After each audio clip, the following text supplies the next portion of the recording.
Yoga Mania! Do you have your mat? Are you going to class later? Okay, I'll see you there. I'll fart in your face. Okay. Ooh, it's a good stretch. It's a good stretch. Ooh, it's a good pull.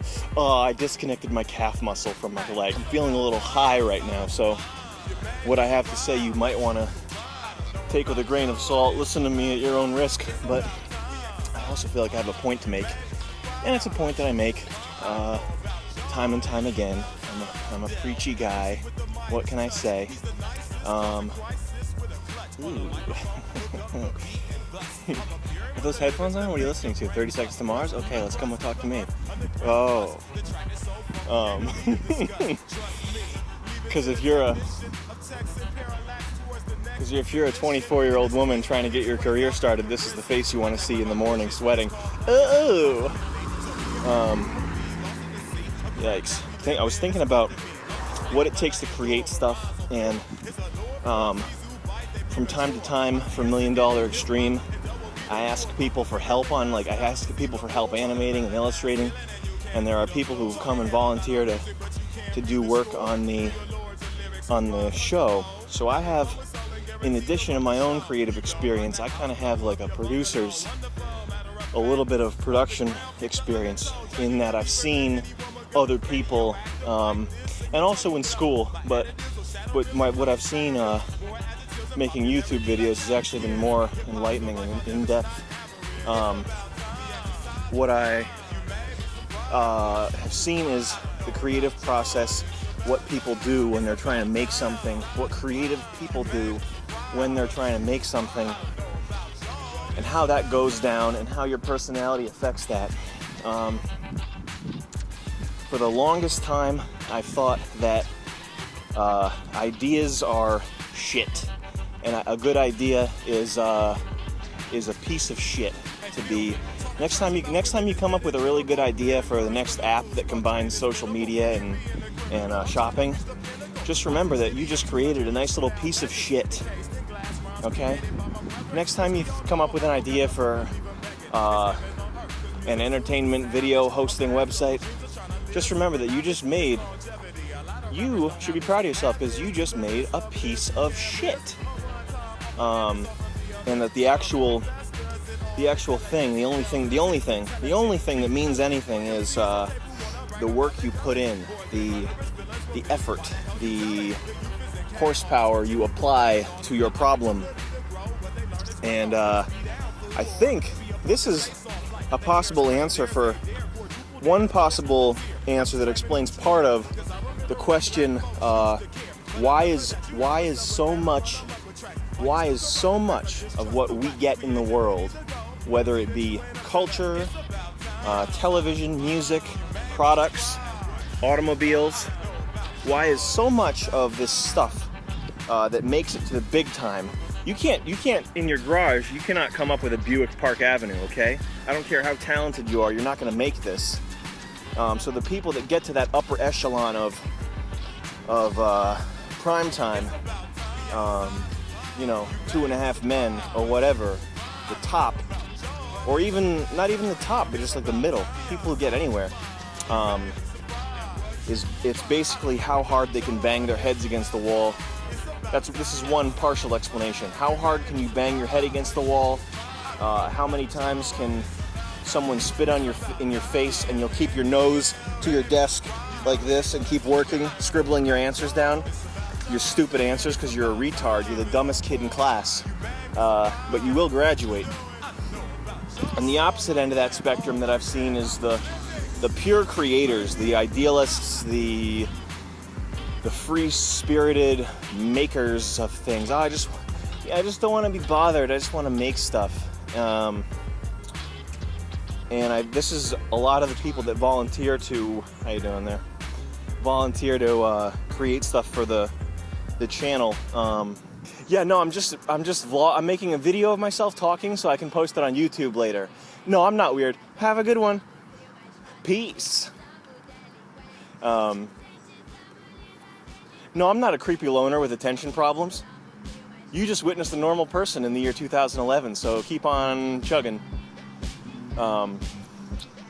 What was I saying there? Oh yeah, and the opposite end of that spectrum, the opposite of the people who bang their heads against the walls, are the people with really good ideas, and they who don't understand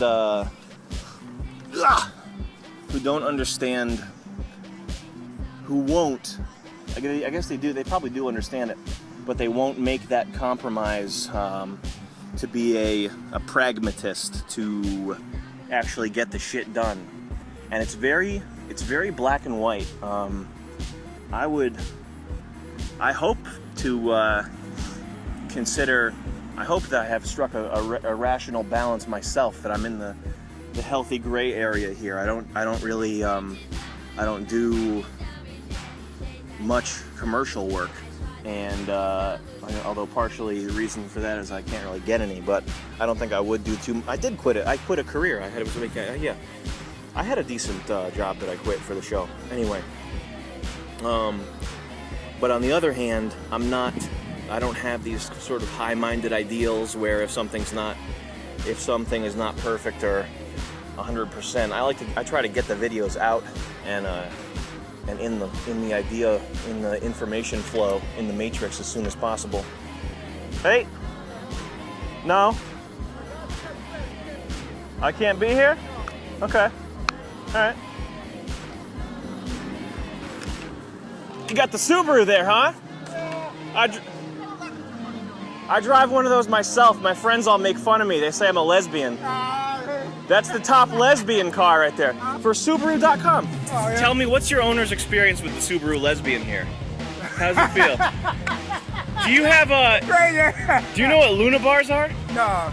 They're bars that have estrogen and soy in them for women who want to grow penises instead of their vagina. I don't know about that, but all right, well. I love my Subaru. Yep. And I love what it does, and it gets me where I gotta go.